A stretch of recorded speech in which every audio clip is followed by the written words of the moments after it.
अस्सलाम वालेकुम स्टूडेंट्स, कैसे हैं आप? खैरियत से हैं? आज आपकी लाइव क्लास मुमकिन नहीं हो सकती थी, इसलिए मैं आपके लिए थोड़ी सी वीडियो बना के आपको दे रही हूँ ताकि आपकी पढ़ाई का हरज ना हो। ये आपकी किताब का सफ़ा नंबर 58 है, सफ़ा नंबर 58। इस पे अफसाना की तारीफ़ दी गई है।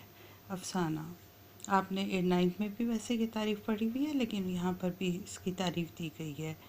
हाँ, अफसाना उस फ़ारसी कहानी को कहते हैं जो मुख्तसर, दिलचस्प और वाक़याती लिहाज से ज़िंदगी के किसी पहलू पर रोशनी डाले। इसके किरदार फ़र्ज़ी होते हैं लेकिन हकीकी नज़र आते हैं। इसकी तवालत इतनी होती है कि एक नशिस्त में पढ़ा जा सकता है। वहदत तासुर उसकी बड़ी खूबी होती है। आपने देखा है कि इसमें मैंने ज़िंदगी के किसी एक पहलू पर रोशनी, इसको किसी एक पहलू पर, फिर इसके बाद एक नशिस्त में पढ़ा जा सकता है और वहदत तासुर।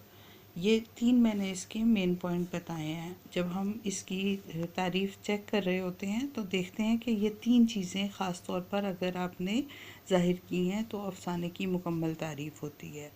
अब इसी को अगर हम पैमाना बनाएं, इसी को अगर हम अपने लिए एक मेयार मुकर्रर कर दें, तो इस मेयार के मुताबिक ये मज़मून जो आपको किताब में दिया गया है, मुझे मेरे दोस्तों से बचाओ, ये सफ़ा नंबर है 48। सफ़ा नंबर 48 पे मुझे मेरे दोस्तों से बचाओ ये मज़मून दिया गया है, जो कि तहरीर है सज्जाद हैदर यल्दरम की। इसमें जो ख़ास बात बताई गई है, उसको मैं आपको इसका मरकज़ी ख़्याल दिखा देती हूँ और मरकज़ी ख़्याल में से ही आप समझ जाएंगे कि इसमें क्या ख़ास बात बताई गई है। ये इसका मरकज़ी ख़्याल है जो मैंने आपके लिए लिख के रख लिया था कि यल्दरम ने अपने मज़मून में दोस्तों की आदात व वाक़यात के बयान के ज़रिए दोस्तों के मुस्बत और मनफी रवैयों की निशानदेही की है और वक्त की कदर कीमत का एहसास उजागर किया है। इसमें 2 बातें, मनफी और मुस्बत रवैये और वक्त की कदर कीमत, ये 2 बातें हैं जो दोस्तों के से मुतालिक हैं। आपको पता है, आप माशाल्लाह जिस उम्र से गुज़र रहे हैं, आपके बेशुमार दोस्त होते हैं और वो मुख्तलिफ़ किस्म के दोस्त होते हैं। कोई बहुत बेतकल्लुफ़ होते हैं, कोई बहुत रवादारी बरतते हैं, वज़ादारी बरतते हैं, कोई बहुत आपके मुखलिस होते हैं। मुखलिस तो दोस्त सारे ही होते हैं, लेकिन उनका जो अंदाज़ होता है वो आपके लिए बाज़ दफ़ा बाइस तकलीफ़ भी बन जाता है और कभी कभी बाइस रहमत होता है। वो आपने अक्सर अपने घर वालों का सुना होगा कि आपके घर वाले गुस्सा कर रहे होते हैं कि ये तुम क्या दोस्तों में लगे रहते हो, तुम्हारा टाइम ज़ाय हो रहा है। उस वक्त तो हमें अच्छा नहीं लगता, लेकिन जब संजीदा उम्र में इंसान पहुंचता है तो जब पता चलता है कि ये वक्त का ज़िया वाकई बाज़ दफ़ा बहुत ही बाइस तकलीफ़ होता है। ये मज़मून मज़ाहिया अंदाज से लिखा गया है। आप यहाँ पे इसमें लिखेंगे, आपको पता है, मैं आपको सबसे पहले क्या बताती हूँ कि ये सिनफ़ अदब के लिहाज से ये मज़मून क्या है, ये अफ़साना है। सिनफ़ अदब के लिहाज से ये एक अफ़साना है, ठीक है। इसमें मैं मुख्तसरन आपको मज़मून का बता देती हूँ कि इसमें क्या बताया गया है कि एक शख्स है जो मुसन्निफ़ जो ख़ुद है, वो सज्जाद हैदर यल्दरम, वो लिखता है कि मैं दिल्ली में चांदनी चौक से गुज़र रहा था। वहाँ पर एक फ़कीर को मैंने देखा और जो भीख मांगने के लिए अंदाज़ उसने क्या अपनाया था कि वो ये कहता था कि मैं आफत का मारा हूँ, रोटियों का मोहताज हूँ, भीख नहीं मांगता, लेकिन अपने वतन में जाना चाहता हूँ। उसकी ख़ास बात ये थी कि वो ये कहता था कि मेरा कोई दोस्त नहीं जो मुझे मेरे घर पहुँचा दे।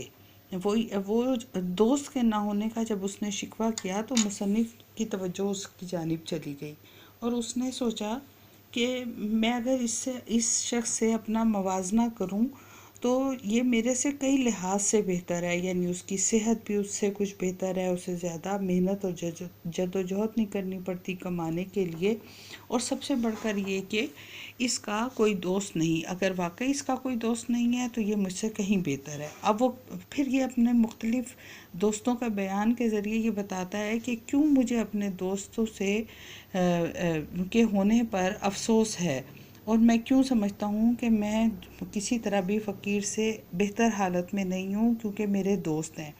अब मसलन वो अपने पहले एक दोस्त का ज़िक्र करता है। सबसे पहले एक वो दोस्त का ज़िक्र करता है, और वो वो ये कहता है कि मतलब बहुत सारे दोस्त होते हैं, उनकी बहुत सारी किस्में होती हैं। मसलन ये कि मैं अगर लिखने का काम कर रहा हूँ तो वो यकीनन आकर वो तंग करना शुरू कर देते हैं। कोई बातचीत करते हैं जिससे उसके ख़यालात चले जाते हैं। कोई वक्त बेवक्त उससे उधार मांगने के लिए आ जाता है, ज़बरदस्ती उधार मांगता है, आप देना चाहें या ना देना चाहें। कोई मजबूर करता है कि खुदा के लिए मेरी ये किताब मैंने तहरीर की है और वो लिख दो। ये मुसन्निफ़ है, ज़ाहिर है इसका दोस्त भी मुसन्निफ़ होगा, और वो कहता है कि कोई दोस्तों की किताबें पढ़ना पड़ती हैं उनको, और उस पर राय भी देनी पड़ती है। ज़रूरी है, ज़ाहिर है कि दोस्ती निभाने के लिए करना पड़ता है। फिर वो कहता है कि कुछ ऐसे भी लोग होते हैं जो बिला वजह आपसे हमदर्दी ज़ाहिर करते हैं और गैर ज़रूरी आपसे मोहब्बत का इजहार करते रहते हैं, जो आपके लिए यकीनन वो आपकी बेहतरी चाह रहे होते हैं, लेकिन वो आपके लिए बाइस ज़हमत बनती हैं। फिर उसके बाद उन्होंने अपने दोस्तों की मिसालें देनी शुरू की हैं। मसलन वो कहते हैं कि मेरा एक दोस्त है जो कि अहमद मिर्ज़ा है। अहमद मिर्ज़ा, जिसको मैं भड़बड़िया दोस्त भी कहता हूँ। भड़बड़िया से मुराद यहाँ पर ज़्यादा बोलने वाला, ज़्यादा शोर मचाने वाला। कहते हैं कि है ऐसे वो नहायत माकूल आदमी है, लेकिन आराम से नहीं बैठ सकते, शोर मचाते रहते हैं, डिस्टर्ब करते रहते हैं। इसके बाद ये पूरे इस पेज पे इन्होंने उसकी मंजरकशी की है। मैं इसका कि भाई वो किस तरह से आते हैं, किस तरह से शोर मचाते हैं। वो आते सिर्फ मेरी खैरियत मालूम करने के लिए, क्योंकि मुझसे बहुत मोहब्बत करते हैं। लेकिन उनके आने से ये होता है कि जो मैं लिखने का काम कर रहा होता हूँ वो सारे ख़यालात अपने साथ ही वो लेकर चले जाते हैं। वो कहते हैं कि वो ज़्यादा देर बैठते भी नहीं, और वो ज़्यादा ना बैठने की वजह ये होती है कि उनके ख़्याल में ज़्यादा देर बैठकर वो मेरा हर्ज करेंगे। जबकि वो ये कहता है कि वो अगर ज़्यादा देर भी, अगर वो यहाँ घंटों भी रहते तो इससे ज़्यादा नुकसान ना करते। यानी वो इतनी सी देर में ही ख़यालात को इस तरह मुंतशिर कर जाते हैं कि अब उनको दोबारा बहुत टाइम लगाना पड़ता है दोबारा से अपने मज़मून की तरफ आने के लिए। फिर उसके बाद उन्होंने एक और अपने दोस्त का ज़िक्र किया है, और उन दोस्त के बारे में वो कहता है कि इनका सबसे बड़ा मसला यह है, ये तहसीन साहब हैं। तहसीन साहब जो हैं, उनका सबसे बड़ा मसला ये है कि वो सिर्फ़ जो इनकी गुफ्तगू के लिए मौजू क्या होता है कि अपनी बीवी या बच्चों की बीमारी की बात करते हैं, इसके अलावा और कोई बात नहीं करते। अब अगर ये मुसन्निफ़ ये चाहता है कि इससे मौजू बदल लें और वो ये कहते हैं कि आज मौसम बेहतर है, तो ये फ़ौरन कहते हैं अरे कहाँ मौसम अच्छा है, मेरे तो ये मौसम तो बहुत ख़राब है, इसमें तो बीमारी फैल रही है, मेरे बच्चों को बुखार हो गया और फलाना। इस तरह से उसमें मौसम में भी वो बीमारी का ज़िक्र लाएंगे। फिर अगर वो महफ़िल में आ जाते हैं, आम मजलिस से मुराद है, आम जलसे से मुराद है कि अगर आम किसी महफ़िल में आ जाते हैं, दोस्तों की महफ़िल में आते हैं, तो किसी ना किसी बच्चे को साथ ले आते हैं और फिर बार बार उसको देखते रहेंगे कि इसकी नाक तो नहीं बह रही, इसको बुखार तो नहीं हो गया, और उसकी खबरगिरी करते रहते हैं। और यहाँ पर भी बातें ज़्यादातर वो अपने घर वालों की बीमारी की ही करते रहते हैं। दोस्तों के साथ दोस्तों की तरह से महफ़िल नहीं जमाते। फिर उसके बाद है उनके के मुकदमेबाज दोस्त हैं, जो रियासत के झगड़ों से इनको फुर्सत नहीं मिलती। फिर इनमें से एक दोस्त है जो एक और हैं जो मोहम्मद शाकिर साहब हैं। शाकिर साहब जो हैं वो एक बड़े रईस हैं, ज़िला भर में नहायत मुअज़्ज़ज़ आदमी हैं, और उन्हें अदब का शौक़ है। अच्छा, अदब के शौक़ का इसका क्या हुआ कि एक और उसके इसमें खूबी ये थी कि जब उन्होंने सोचा कि मुझे अदब का शौक़ है, तो अदब से मुतालिक, क्योंकि इनका मुसन्निफ़ का ताल्लुक़ अदबी दुनिया से था, तो वो कहने लगे कि मैं चाहता हूँ कि मैं अदब के से मुतालिक लोगों की खिदमत करूँ, और तुम शहर में रहते हो और यहाँ की मसरूफ़ ज़िंदगी, यहाँ तुम्हें पुरफ़िज़ा माहौल भी मैसर नहीं आता, तो यकीनन तुम लिखने में आसानी महसूस नहीं करते। और ज़बरदस्ती इसरार करके वो उन्हें अपने गाँव में ले जाते हैं, और अपने गाँव में वहाँ पर उनका एक बहुत खूबसूरत सा घर होता है जिसमें साइड पे बाग भी खुलता है, और फिर और बहुत ही खूबसूरत कुदरती मनाजिर पाए जाते हैं, जिसकी वजह से वो कहते हैं कि ताजगी और का एहसास होगा, और वो हवा तब्दील होगी देहात में, तो तुम मज़मून ज़्यादा इत्मीनान से लिख सकोगे। इस सिलसिले में उन्होंने ख़ास तौर पर एक कमरा भी तैयार करवा दिया, जिसमें उन्होंने लिखने का सामान भी रख दिया। यानी एक टेबल भी तैयार कर दी जिसके ऊपर बहुत कीमती किस्म का पेन भी था, और दवात भी थी, और कीमती कपड़ा भी बिछा हुआ था उसके ऊपर और कागज़ भी रखे हुए थे।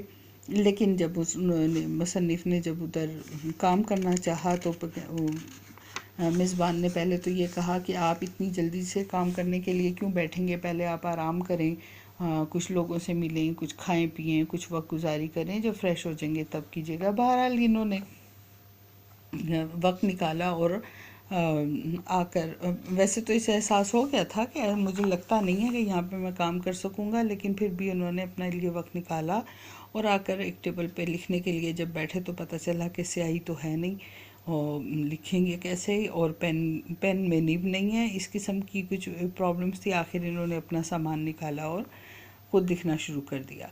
लेकिन इस दौरान में उनके छोटे भाई ने मौसीकी का शौक़ पूरा करना शुरू कर दिया, यानी सितार बजाना शुरू कर दिया।